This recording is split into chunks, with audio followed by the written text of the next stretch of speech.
This meeting is being recorded. Okay. All right, take it away. All right. So before wine, there was mead. Mead is the oldest alcoholic beverage in the world. Uh, and I wanted to thank everybody for coming out and expanding your mind, being interested in mead. It is old, but it is not as big as the wine industry, beer industry, or even the liquor and spirits industry. So this is a definitely a niche beverage, but it is growing. All right, so what is mead? At its base, all it is water, yeast, and honey fermented over time.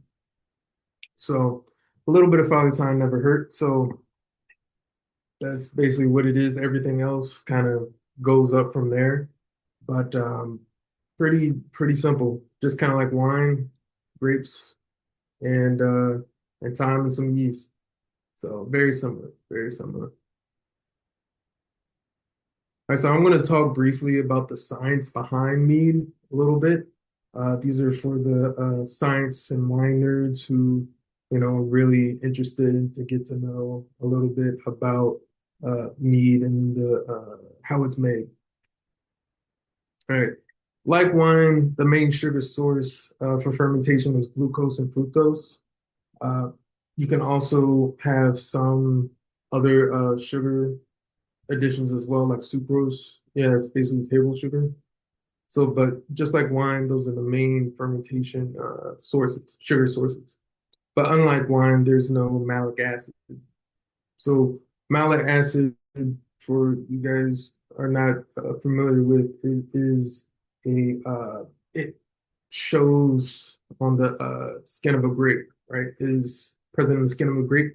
It actually helps what makes a Chardonnay. That butteriness you might find in the Chardonnay. That's with malolactic fermentation going on, MLF for short. So malolactic fermentation starts with malic acid. Then you have a quick bacterial introduction, like Omniceus oni, Lactis bacillica, to create that malolactic fermentation to have those buttery notes with diacetyl and lactic acid, which makes those buttery notes. Chardonnay, but it is not present in mead at all. So that can be introduced through other ways, through just plain old lactic acid, which I will talk about a little later, but usually no MLF, no malolactic fermentation going on. So it's just fructose, glucose, and yeast. So after the yeast is pitched, the use of free amino nitrogen, FON, excuse me, and yeast assimilable nitrogen, YAN, or YAN, I should say, is necessary for a healthy fermentation process, along with bentonite, just like when winemaking process. All it is, nitrogen is one of the essential nutrients for yeast, just like in winemaking. Also, bentonite is also for off gassing, and it's also a clarification agent. All bentonite is, it is a like mineral volcanic clay that is used to off gas the the mead or even wine uh, pretty early in the fermentation process, probably during, most likely used during primary. Uh, we use bentonite so we can off gas. Off gassing is just the elimination or the release of CO2 that's created by the yeast. So because of that, CO2 is released, more oxygen can get in and have a continuous healthy fermentation. Uh, Very similar to wine, um, similar process. What we do at the meadery, we usually add bentonite and fermento, which is a nutrition short source that holds fan of free mineral nitrogen along with other nutrients like zinc to help fermentation process continue and have a healthy fermentation process. Without like fun or any nutrient, the yeast is going to get stressed. And when the yeast is stressed, you're going to have all these off notes, low ABV. It's just not going to come out as well as if you were to add uh, nutrition. So bentonite actually works similarly. You want to create a great or a pretty well, a good environment for that yeast to continue fermentation. Bentonite helps with that by creating more oxygen. Yeast is basically a living thing. It is a living thing, and it needs oxygen just like you and me. So creating that oxygen-heavy environment is going to be helpful for primary fermentation. All right, so the different types of meads, this is gonna be helpful for your sommeliers out there. The different types of mead, just like there is in wine, there's your Chardonnays, your Pinot Noirs, your Chenin Blancs, um, and other different types of Vitis vinifera cultivars out there. There's different types of mead. So I can start off with traditional. Again, traditional, all it is water, yeast, and honey fermented over time. It's base tradition. This is the basic tradition. But next we have something called a melomel. A melomel is basically a mead with fruit.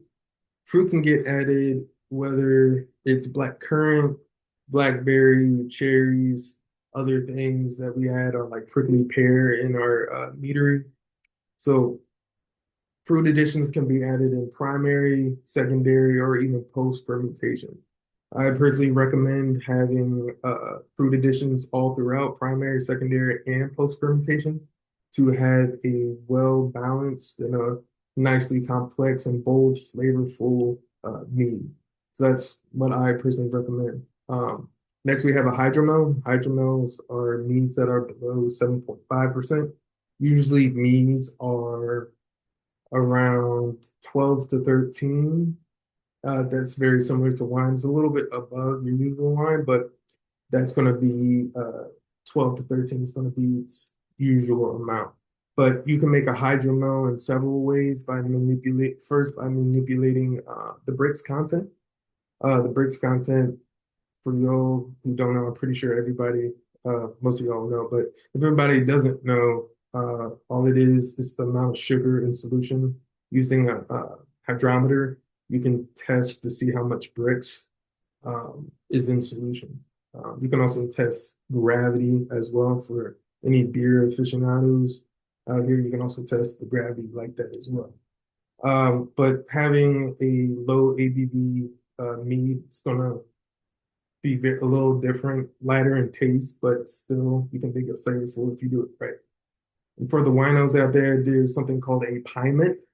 A piment is basically a mead with grapes, and all that is, you can take like a Pinot Noir grape and add it, and do the usual sorting and the pressing, getting that juice, getting that must, and you can add that must to a mead must, which all mead must is honey and water. And when you do that, you can create something called a piment. I personally, I would do uh, grape additions, grape wine addition, grape must additions in the primary, just so all the sugars can get fermented out. You could do it in secondary, but I definitely recommend during primary fermentation. It's a necessary. I usually do primaries for something like this because yeast needs to get used to the different flavors in there and also the different sugars. All it is still glucose and fructose, but there's different elements in there that the yeast should get used to, especially earlier on. All right. All right, so a little history of mead. Mead dates back centuries, like it's really, really old. It's one of the oldest alcoholic beverages in the world. Its origins can actually be in can be seen several different places in the world. whether it's Asia, Africa, Europe, even the Americas have their own version. The Native Americans uh, have their own version of mead. So different places have their own traditions of mead, and it dates back over, I believe, in Asia. I'll go to the next slide real quick and start off with Asia. Asia, they found that in the Zhao region in northern China, they discovered clay pots. And within those clay pots, they discovered honey and yeast. So how did they discover these like clay pots? Honey has a high, it lasts very long. It has a high acidic content. Um, it's also it has a lot of different acids in there that protect it from different bacteria at its natural state. So because of that, you can find it in clay pots around the world, and there's still evidence of that. But in Asia, Zhao region along the Yellow River Valley, you see the earliest evidence of mead dating like over 9,000 years. It's in Asia and China, you see a mixture of rice and honey as honey fermentation. You can call that maybe the earliest thing of mead, but I mean, I'll continue on, but a lot of history goes back with you see honey. You see honey, you see different yeast along with honey, and yeah, I can date back. But Africa, I'll move on. In Africa, you see, especially in Ethiopia, a thing called tej. Tej is a very traditional drink in Ethiopia. What makes it different from other honey fermentation beverages is the use of geisha. Geisha is a plant, an herb that grows native in Ethiopia and Eritrea. It's similar use to what brewers in the beer world use hops. You can kettle hop it or dry hop it, but it's similar use, just like in hops. But Tej is a big one in Africa. There's several other places in Africa that you can find honey fermented beverages. But in the picture, you see uh, a traditional bottle for Tej. So the biggest one, because we live in the Western world and we have history of colonization, and we're living in a very you know colonized world, and because of that, we know a lot more about European mead, but there's still evidence of mead around the world. But Europe, this is the biggest one. This is what a lot of people think of when they hear mead. They think Vikings, uh, which was prevalent whether in mythology or daily life. Mead was big, especially in the Nordic countries where the Vikings lived between the 8th and 11th century. And even in the Americas, you see this drink called blache. Uh, Blache is in the Yucatan Peninsula.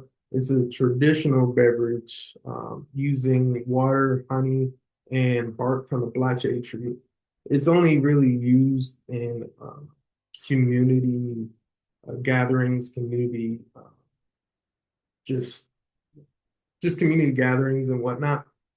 But it usually grants wisdom, purification, and health. It's supposed to do that.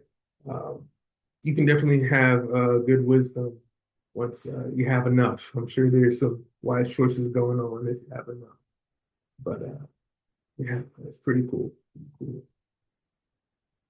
All right, so one of the main differences within mead, ancient mead versus modern mead. Ancient mead is oxidative, funky, unfiltered, and usually fermented with adjuncts, like I was saying before. In China, you see the fermentation with rice and honey. For those who don't really know, adjuncts is really big in the beer world. You'll use the main beer thing is, barley, water, and yeast, malted barley, water, and yeast. But in the beer world, also we have adjuncts like rice, corn, and well, flake maize, basically corn, and other adjuncts like wheat as well. But you also see that in the mead world as well, in the ancient mead world. The cool thing about, I will say this, the cool thing about mead is that it takes a little bit from both beer and wine. So for those who are not into beer, you can definitely get those flavors without those heavy malted barley notes, and especially modern mead and even in ancient mead sometimes. So that I like to say that for those who want to experience those beer flavors without maybe feeling that heaviness that you get from the malted barley when you drink beer. But in modern mead, we get more reductive fermentation. It's floral, dry with a higher ABV, and it's also has a wide range of flavors. So for those who don't know, oxidative versus reductive fermentation, oxidative in the ancient mead world, um, basically wild fermentation. You're letting yeast and also bacteria get into the solution and work their magic. That's why you're going to get funky, unfiltered, just weird creations. A lot of grog is basically whatever from things you can ferment around you, whether it's grain or other sugar sources. That's what basically grog is. But reductive, I think of reducing O2 oxygen content. So when you get reductive fermentation, you are able to control how much O2 gets in the mead or the wine, and that you're able to get a cool, floral, bold flavors without it getting too funky. A lot of bacteria, in my professional experience, really covers those floral notes, especially a lot of wild fermentation. You get like more dark, earthier, and even sour notes with oxidative fermentation. So because we have modern mead and modern technologies and ingredients like fermento being a main nutrient apparatus, if you will, with zinc and other free amino nitrogens, you're able to get just good, strong fermentation.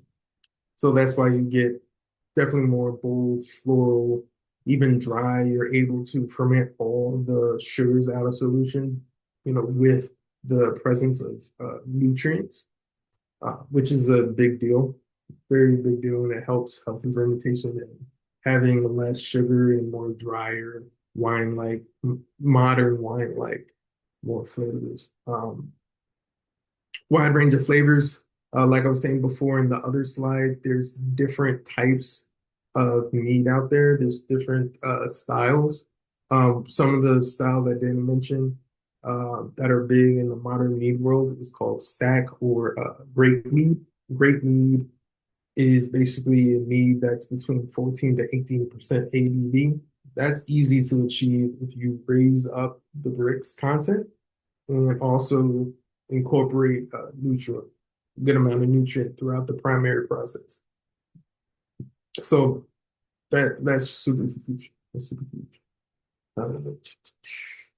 Any questions, comments? Is anything I didn't cover as well?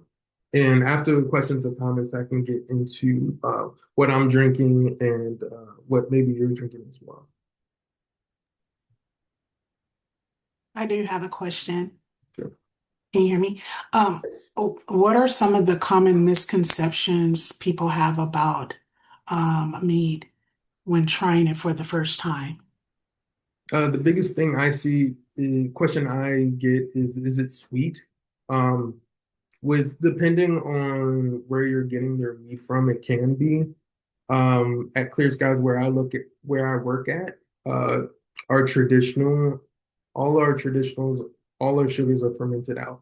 So there's zero sugar, It's dry. A lot of people compare our traditional, non-barrel traditional to like a Chardonnay or even Prosecco because we actually use the Chamant method, but you might see in a Prosecco and actually force carve um, our mead using just regular CO2.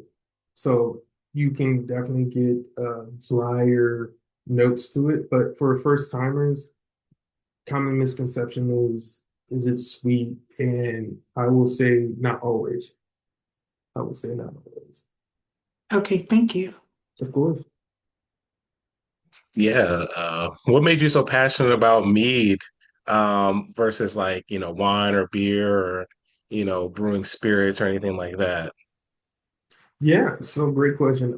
For me personally, I actually started to make it while living in Detroit.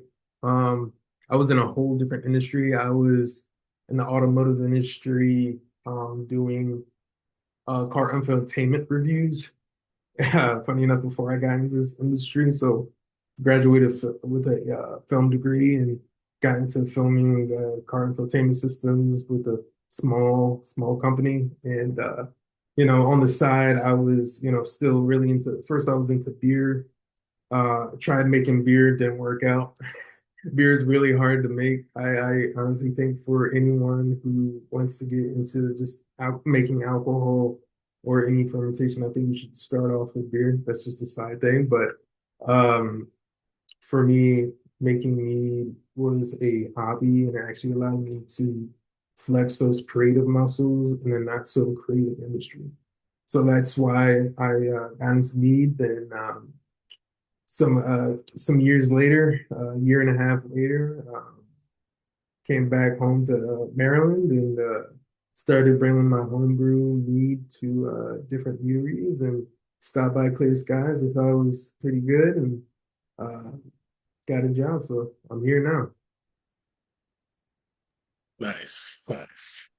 Hey, I have another question for you. So, how do you typically guide people like myself who are new to developing their palate? so first, I don't know if anybody's drinking any mead or if any wine as well right now. Right. Slight guide. You can look at it. For me, when I look at a mead or a wine, I'm actually looking, at the edge. I don't know if you guys can see, I'm looking at the rim of it. That's gonna actually tell me how much oxygen, if it's some too much oxygen or has a little oxygen in it. So right now I'm actually real quick. I'm drinking a cherry mead, which is gonna be a mellow fruited mead. So a mead with cherries. So because of that, I know that we work in a reductive fermentation process. Right now, I'm looking at this rim, right? When I look at this rim, it's clear. That means very little O2 oxygen has gotten in here, which is a good thing, I think, for this right here. It wasn't aged in a barrel. So if it was aged in a barrel, I would be okay with a little brown on the rim, but it's not. So because of that, I'm seeing it clear. That's a one good sign. Next would be smelling it. When I smell it, it's going to be, I'm smelling the different notes of it. This is also similar to wine, how you would Okay. be guided with wine. Um, Similar process, the look, the smell, different notes that you smell, what it reminds you of or whatnot if you want to get a little crazy. But then you would take a sip and taste the notes from there. But it's basically like wine. Okay. Yeah, I wouldn't treat, the tasting any differently than your normal glass of wine. All right. Thank you. Of course. Okay, I have a question. This is Sunny from Detroit, but I live in Arizona now. Yeah, I Yeah, live on the Detroit, what's that? west side, West West side, Jefferson. west side. Yeah. What high school did you go to? Oh no, I'm from Maryland, but I Okay. worked and lived in Detroit, downtown Detroit. Oh, me too. We have a home still by the university, by Wayne State. Oh, nice. Okay. Yep. Okay, so my two questions are the same. It's similar. Um, like I'm in the pairings now. Mhm. So what would you pair, like what kind of like dinner or food would you pair your meat with the one that you're drinking now, the cherry? And Mhm. like what type of music vibe would you be on when you were with it?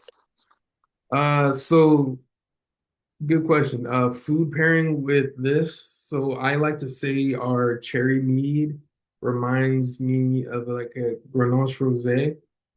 So I would pair it that way for me. I would do very light, maybe citrus forward fish, um, or a light pasta dish. I would definitely go for food that might be a little citrus forward to help, I would say, pair well with the little bit of acidity that you get with the cherries in the mead. And also, honey has its own acidity as well. So because of that citrus forward, different pastas, yeah, I would do that. But when it comes to vibes, that's a very, very good question. For me personally, I'm either going to, funny enough, I occasionally when I brew at our meadery, I will occasionally listen to Viking music. Funny enough. You said But Viking music? yeah, when I brew, not when I'm drinking, but when I brew, um, just to kind of get me motivated in the mood, just to, help me zone out. And it's like being a part of history. So I'm a little history buff. So Yeah. just listening to Viking music like that. But personally, when I'm drinking, enjoying, I'm getting some light stuff. Masego, great saxophonist and singer, just like light R&B, maybe jazz, light hip hop. Who else? Masego. Um,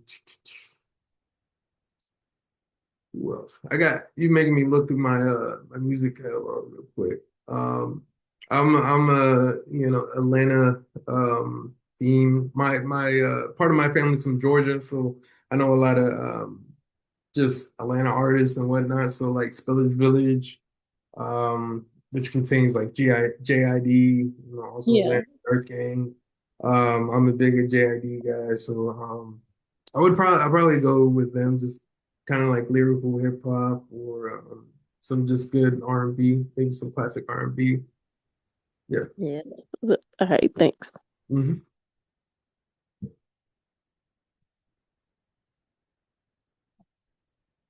Anybody else? The Any just Viking general? music was a new one, man. I've heard of Yeah, yeah. people listening to sea shanties sometimes, but like the Yeah, Viking no, sometimes you gotta get in the mood. The cool thing about being a mead maker is being a part of history, or any like winemaker, brewer. You're being a part of history. You're, part of a long line of uh just brewers, winemakers, and just people who cultivate a good time. I like to think so. Being in the Viking, thing, because a lot of our stuff at the meter is Viking thing. I never like listened to it really heavy, but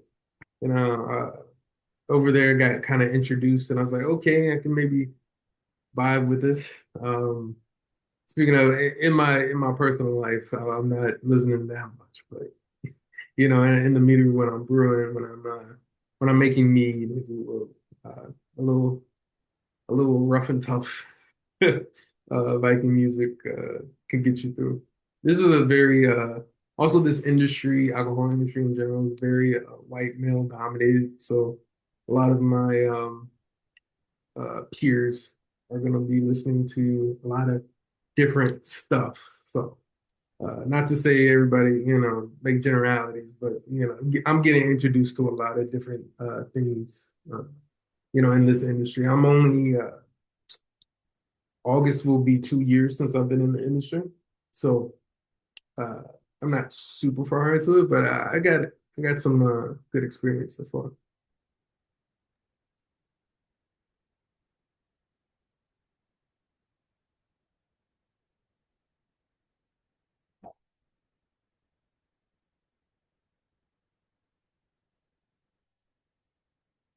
Any other questions? Anybody interested in, how mead compares to wine? I can go more in depth there, or just the science behind it.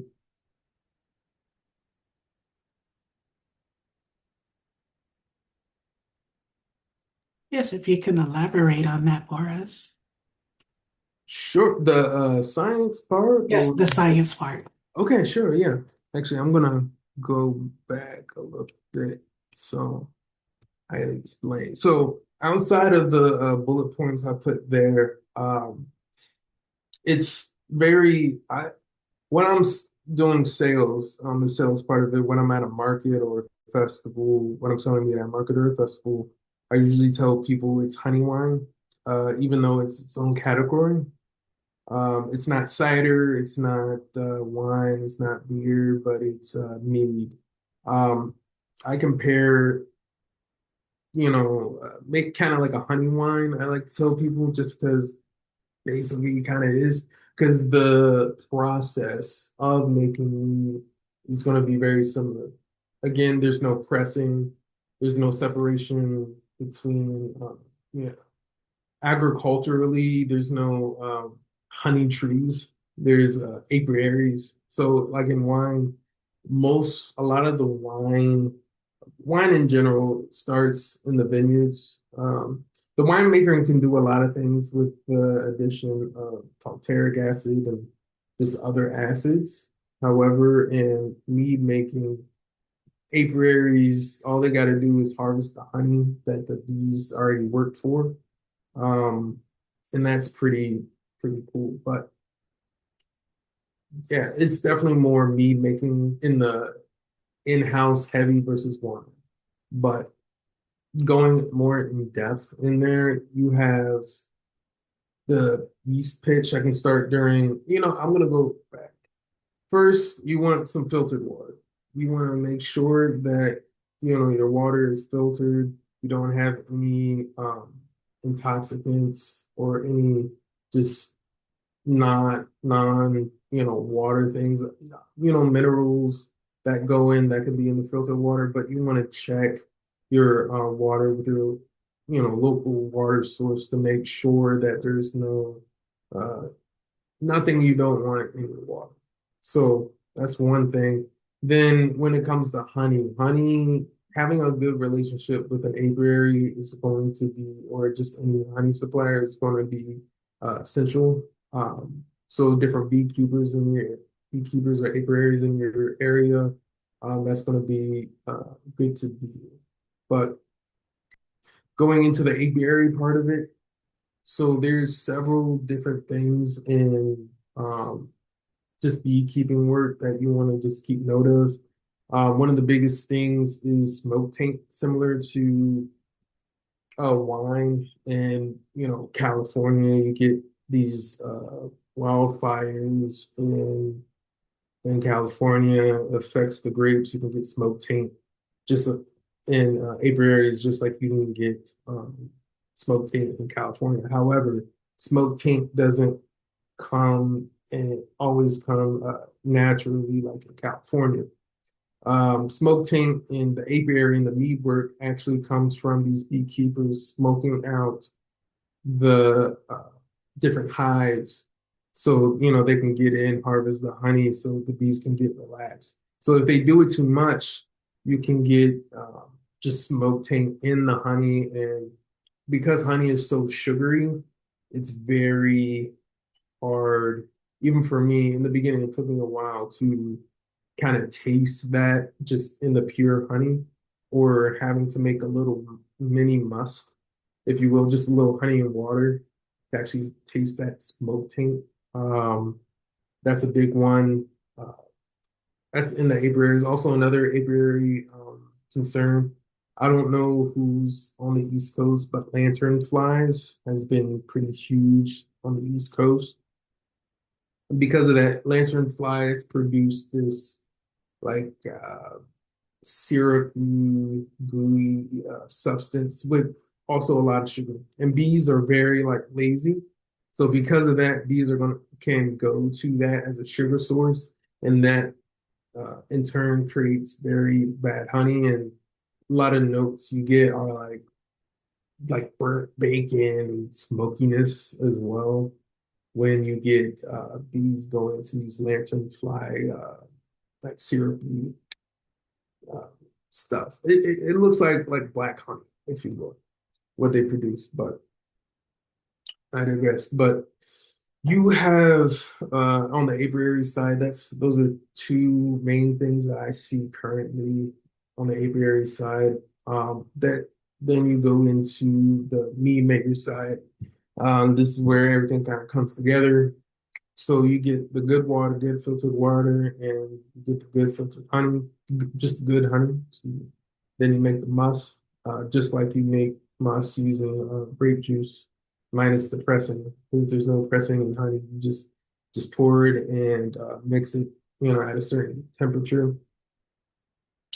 Then with the glucose and fructose additions to that, along with the different acids in honey as well, you can then combine everything. And when you pitch the yeast, and it depends on which yeast strain you do. The main one, always Saccharomyces cerevisiae.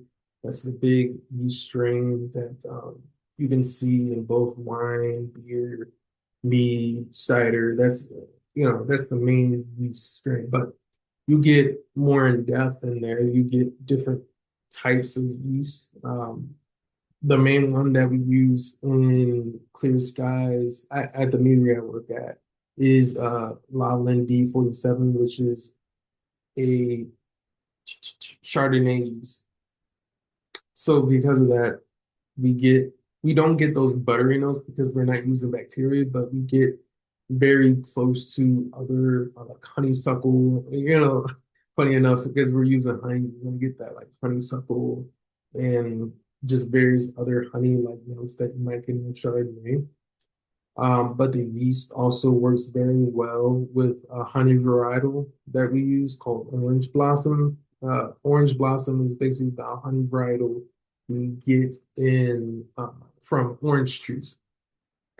So people collect the honey from the bees that get the pollen for orange trees, get it, that make the honey. We get it ourselves and we mix that with the water to create that must. So with orange blossom honey, you're going to get like floral, citrus. It's really nice as traditional. And when that occurs, we put it in the tank because we do, like wine, we do a pour over method. We don't necessarily have because we're not as big as other like big wineries like Napa, Sonoma, all out California, and even in Maryland, not as big as those like Lignor in Maryland. But we have a pour over cart and a pour over tank. So using a pour over cart, we're able to pour over the honey, mix it with the water, create that must. Then while it's mixing, because we also attach it to a pump, so it's mixing going in and out of the pump and into the tank and out of the tank and pour it over the cart as well. So it's mixing, the honey's mixing with the water. Then when we do yeast additions, like in wine, we make the yeast culture.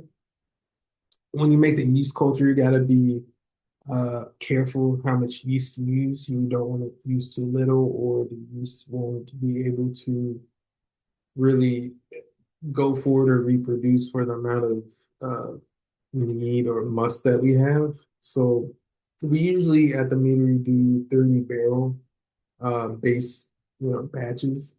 Then from those batches, we split them off into about 7 to 8 barrel flavors. And from there, we can do fruit additions, especially after like stabilization. So kind of I'll go into stabilization later, but in this process, we're in the honey and water and the must making. So when after we make must, pitch it with yeast, make sure you have the right amount of yeast. Some people I've seen it done both ways, adding nutrient along with the pitch to help the yeast go along. That's not going to hurt it. That actually might help it, but I think having the yeast, personally, having the yeast culture up, continue on eating and splitting as well, and reproducing the mother cell and the baby cell, keep on doing that, eating the sugars, then adding after about 12 to 24 hours, adding the first nutrient. That's going to help. I believe just like um, in wine, when you come to like on the vineyards, you get like water stress. Having a little bit of stress, I believe, can actually help. Just a tad, nothing crazy, but just a little bit. So creating some kind of yeast stress, I believe, because is so sugary. They definitely have enough sugar and nutrient in the honey itself, but adding those nutrient additions about 12 to 24 hours is going to help that, produce. So after you pitch, your 24 hours, you want to add what we do at the meeting. We add the bentonite, so we're off gassing. Also, there's some clarification. It's just not very efficient in clarification. That's why we primarily use it in off gassing. Off gassing, the release of CO2 in the solution that's made by the yeast.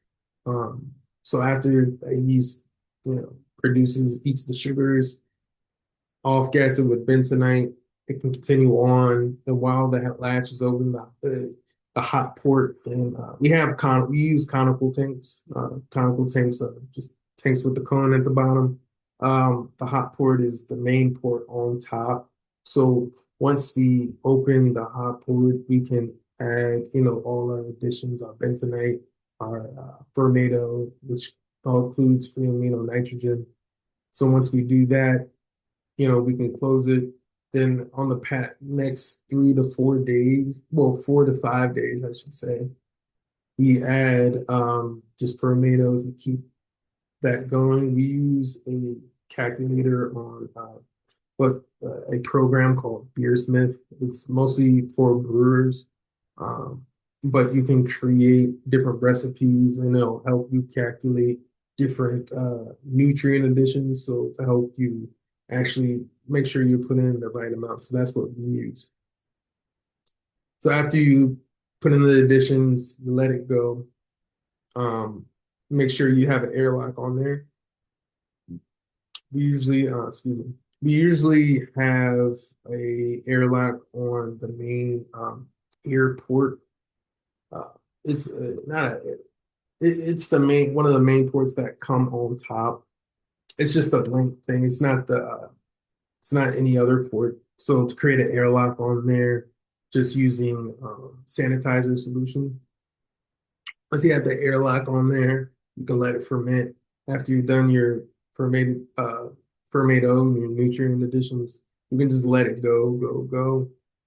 When it comes to bentonite and fermento, you always want to add bentonite first, because if you don't, if you add nutrient, it's already going to be super active.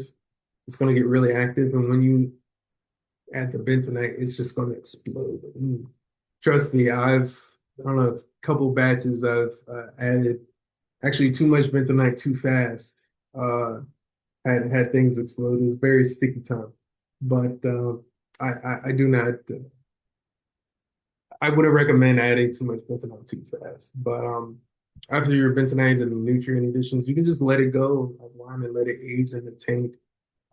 For us, we usually only leave the mead on the lees for no longer than 2 months. So for those who don't know, lees is all the dead yeast and other sediment that collects at the bottom. And you can let it stay on there for a little bit, but if you let it stay on top of the lees too much, you're gonna get a lot of like off notes, like weird bready notes, and it's not good. It's not like good bread. It's not like a good sourdough or anything. No, it's just like stale bread. So you want to get that off the lees a little too after like about 2 months, no longer than 2 months. yeah, then after that, you just let it age, and once it ages, you're good to go. We usually let it age from 6 to 9 months. Um, that's what for the big 30 barrel batches. That's what we usually do for 13% ABV meats. If we're doing something lighter, like some of our sessions, we'll usually only let it age. So our sessions are sours, and we use a different yeast. So it's and the percentage it's a hydromel. Just to let you guys know, our sessions are hydromels, lower ABV. We only let that age for about 45 days. So like a month and a half, give or take. And because of that, we can just it rips through. We can just bottle it or can it or even keg it uh, at a short amount of time. But for our 13%, we're letting it age like 6 to 9 months. I hope that answers your question. I know it was a lot, but I hope that answers your question.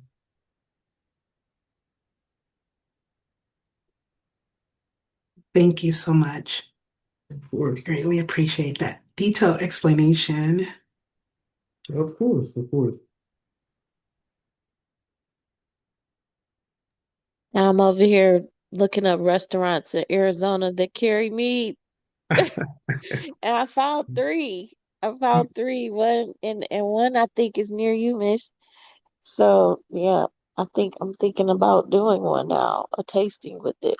Yeah, please. Arizona is a big place for mead. It's big honey producers. So one of the top meaderies in the country, actually located in Arizona. I can't remember the name right right now, but one of the biggest ones are right there, and they do Yeah, there's one. It's called Superstition Meadery, and superstition. then Yeah. there's another one called Scale and Feather Meadery. Mhm. And that's in Avondale, and one is in Prescott. But I think Prescott's been around the longest. And they just opened this wine bar. I think it's in Scottsdale. It's called Savage. That's one of a place Mhm. that I haven't been just yet that I wanted to go to. But they actually do meat dinners. Oh wow. Okay. Yeah. Yeah, no, I would definitely recommend go try it out. So you just learned about me and would like to actually try it. So yeah, I would definitely recommend that. Yeah, they put like they say they do like this cigars that pair well with it. So I'm gonna try it out. Nice.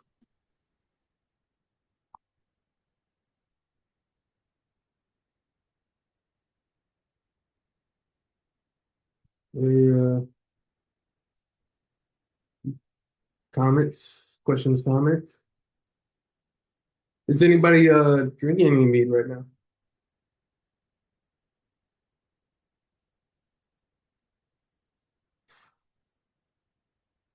Not yet. Not yet? Okay. All right. That means it's going to be soon. That's nice. That's good. I would definitely recommend always support your local breweries, meaderies, cideries, wineries.